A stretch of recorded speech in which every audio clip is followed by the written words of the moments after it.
Nursing ഡയറക്ടറിന്റെ പുതിയൊരു വീഡിയോയിലേക്ക് ഏവർക്കും സ്വാഗതം. അപ്പോൾ കെയ്യുടെ ഫസ്റ്റ് റൗണ്ട് അലോട്ട്മെന്റ് ആണ് ഇപ്പോൾ വന്നിരിക്കുന്നത്. അപ്പോൾ എല്ലാവരും നിങ്ങളുടെ CET നമ്പർ, അതായത് വെരിഫിക്കേഷൻ സ്ലിപ്പിലുള്ള CET നമ്പർ അത് എൻ്റർ ചെയ്ത് നിങ്ങൾ പരിശോധിച്ച് കഴിഞ്ഞാൽ നിങ്ങൾക്ക് അലോട്ട് ചെയ്തിരിക്കുന്ന കോളേജുകളുടെ ഡീറ്റെയിൽസ് എല്ലാം കാണാൻ സാധിക്കുന്നതാണ്. ഇനി 31-ാം തീയതി മുതൽ 5-ാം തീയതി വരെയാണ് ഫസ്റ്റ് റൗണ്ട് അലോട്ട്മെന്റിന്റെ മെയിൻ ആയിട്ടുള്ള കാര്യങ്ങൾ, ഇമ്പോർട്ടൻ്റ് ആയിട്ടുള്ള കാര്യങ്ങൾ നമ്മൾ നോക്കേണ്ടതായിട്ടുണ്ടാവുക.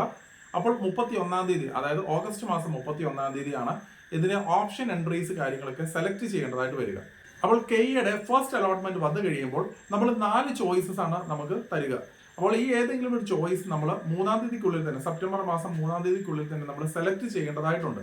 അപ്പോൾ ചോയ്സ് 1 എന്ന് പറയുന്നത്, നമ്മൾ ഇപ്പോൾ ലഭിച്ചിരിക്കുന്ന അലോട്ട്മെന്റ് ലഭിച്ചിരിക്കുന്ന കോളേജുകൾ നിങ്ങൾ സാറ്റിസ്ഫൈഡ് ആണ്, കംപ്ലീറ്റ്ലി സാറ്റിസ്ഫൈഡ് ആണ്, നിങ്ങൾക്ക് അതിലേക്ക് ജോയിൻ ചെയ്യാൻ താല്പര്യമുണ്ടെന്നുണ്ടെങ്കിൽ നിങ്ങൾ ചോയ്സ് 1 സെലക്ട് ചെയ്യുക. അതുപോലെ തന്നെ അടുത്ത അലോട്ട്മെന്റിൽ നിങ്ങൾക്ക് പാർട്ടിസിപ്പേറ്റ് ചെയ്യാൻ സാധിക്കുകയില്ല. കൂടാതെ തന്നെ നിങ്ങളിവിടെ ടോക്കൺ ഫീ ആയിട്ടുള്ള 750 രൂപ കെയ്യുടെ വെബ്സൈറ്റിൽ കൂടെ നിങ്ങൾക്ക് അടയ്ക്കേണ്ടതായിട്ടുണ്ട്. ബാക്കി വരുന്ന ഫീസും കാര്യങ്ങളെല്ലാം 5-ാം തീയതിക്കുള്ളിൽ തന്നെ, സെപ്റ്റംബർ മാസം 5-ാം തീയതിക്കുള്ളിൽ തന്നെ നിങ്ങൾ അലോട്ട് ചെയ്തിരിക്കുന്ന കോളേജിൽ ചെന്ന് റിപ്പോർട്ട് ചെയ്യുകയും നിങ്ങൾ ഒറിജിനൽ ഡോക്യുമെന്റ്സും അതുപോലെ തന്നെ ഫസ്റ്റ് ഇയർ ബാക്കി വരുന്ന ഫീസും നമ്മൾ അടച്ച് നിങ്ങൾ അഡ്മിഷൻ കംപ്ലീറ്റ് ചെയ്യേണ്ടതായിട്ടുണ്ട്.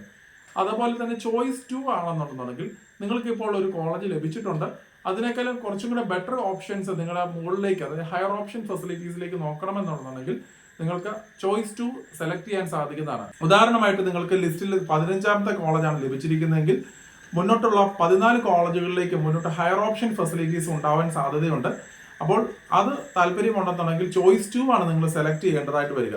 അഥവാ നിങ്ങൾക്ക് മുന്നോട്ട് വേറൊരു ഹയർ ഓപ്ഷൻ പോയില്ല എന്നുണ്ടെങ്കിൽ നിങ്ങൾക്ക് ഇപ്പോൾ അലോട്ട് ചെയ്തിരിക്കുന്ന കോളേജിൽ തന്നെ നിങ്ങളുടെ അഡ്മിഷൻ നിൽക്കുകയും ചെയ്യുന്നതാണ്.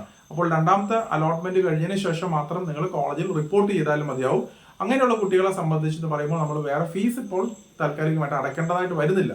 അപ്പോൾ നമുക്ക് സെക്കൻഡ് ഓപ്ഷനിലേക്ക്, സെക്കൻഡ് അലോട്ട്മെന്റിലേക്കും കൂടെ പാർട്ടിസിപ്പേറ്റ് ചെയ്യാനുള്ള ഓപ്ഷനാണ് ചോയ്സ് 2 സെലക്ട് ചെയ്യുന്നത് വഴി ഉണ്ടാവുക.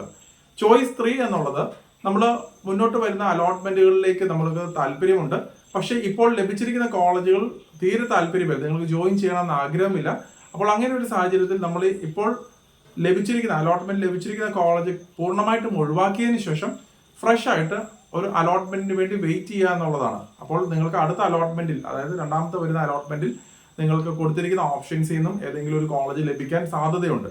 പക്ഷേ നമ്മളൊരു കാര്യം ശ്രദ്ധിക്കേണ്ടത്, അത് ഇച്ചിരി റിസ്കി ആയിട്ടുള്ള ഒരു കാര്യം തന്നെയായിരിക്കും. കാരണം ചോയ്സ് 2 എന്നുള്ളത് നമുക്ക് ഒരു കോളേജിൽ അലോട്ട്മെന്റ് ലഭിച്ചിട്ടുണ്ടെന്നുണ്ടെങ്കിൽ അത് നിലനിർത്തിക്കൊണ്ട് തന്നെ ഹയർ ഓപ്ഷനിലേക്ക് പോവുകയാണ് ചെയ്യുന്നത്.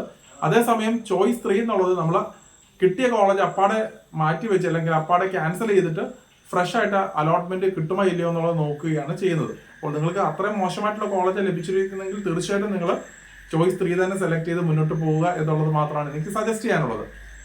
4-ാമത്തെ ചോയ്സ് എന്ന് പറയുമ്പോൾ, നിങ്ങൾക്ക് ഈ ഒരു അലോട്ട്മെന്റ് പ്രോസസ്സിൽ പങ്കെടുക്കുവാൻ താല്പര്യമില്ല, കംപ്ലീറ്റ്ലി നിങ്ങളെ ലിസ്റ്റിൽ നിന്നും നിങ്ങൾ മാറണം എന്നുണ്ടെന്നുണ്ടെങ്കിൽ നിങ്ങൾ ചോയ്സ് 4 സെലക്ട് ചെയ്യാൻ സാധിക്കുന്നതാണ്. ഇപ്പോൾ നമ്മൾ ശ്രദ്ധിക്കേണ്ടതായിട്ടുണ്ടാവുക ചോയ്സ് 1-ഉം ചോയ്സ് 2-ഉം ആണ്.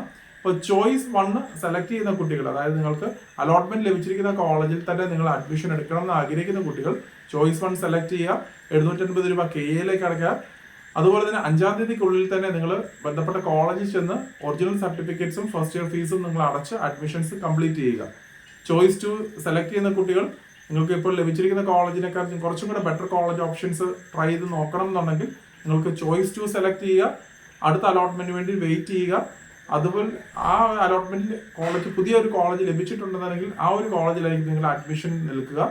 ലഭിച്ചില്ല എന്നുണ്ടെങ്കിൽ ഫസ്റ്റ് അലോട്ട്മെന്റ് കിട്ടിയിരിക്കുന്ന കോളേജിൽ തന്നെ നിങ്ങളുടെ അഡ്മിഷൻസ് സ്റ്റേ ആക്കുകയും ചെയ്യും. അപ്പോൾ ഇതാണ് അതിൻ്റെ ഏകദേശം ഒരു ഐഡിയ. അപ്പോൾ നമ്മളൊരു കാര്യം ശ്രദ്ധിക്കേണ്ടത്, കെയ്യുടെ അലോട്ട്മെന്റിൽ നമ്മൾ പല കുട്ടികൾ പാർട്ടിസിപ്പേറ്റ് ചെയ്യുന്നുണ്ട്. അപ്പോൾ നിങ്ങൾ അത് വ്യക്തമായിട്ട് കാര്യങ്ങൾ മനസ്സിലാക്കിയിട്ട് മാത്രം ചോയ്സസ് കൊടുക്കുക. അപ്പോൾ ഈ ഒരു ചോയ്സ് വൺസ് കൊടുത്തു കഴിഞ്ഞതിന് ശേഷം നമുക്ക് വേറെ മാറ്റങ്ങൾ വരുത്തുവാനായിട്ട് സാധിക്കുകയില്ല. അതുപോലെ തന്നെ കഴിഞ്ഞ അലോട്ട്മെന്റുകളിലൊക്കെ ഉണ്ടായിരുന്നതനുസരിച്ച് നമ്മൾ ഇപ്പോൾ ഓൾറെഡി ലിസ്റ്റിൽ ഓപ്ഷൻസ് കൊടുത്തിരിക്കുന്ന കോളേജുകൾ മാത്രമായിരിക്കും റീഅറേഞ്ച്മെന്റ്സ് ചെയ്യാൻ സാധിക്കുക. അല്ലാതെ പുതുതായിട്ട് നമുക്ക് കഴിഞ്ഞ ഉണ്ടായിരുന്ന ലിസ്റ്റിൽ നിന്ന് പുതുതായിട്ട് ഇനി ആഡ് ചെയ്യാൻ സാധിക്കുകയില്ല. ഒരു പക്ഷേങ്കിലും പുതുതായിട്ട് ഏതെങ്കിലും കോളേജുകൾ കൂട്ടിച്ചേർത്തിട്ടുണ്ടെങ്കിൽ അത് ആഡ് ചെയ്യാനുള്ള പോസിബിലിറ്റി സാധാരണ രീതിയിൽ ഉണ്ടാവാൻ സാധ്യതയുമുണ്ട്. അപ്പോൾ ഇതിനെ സംബന്ധിച്ച് മറ്റൊരു അപ്ഡേറ്റുമായി ഉടൻ തന്നെ കാണാം. നന്ദി.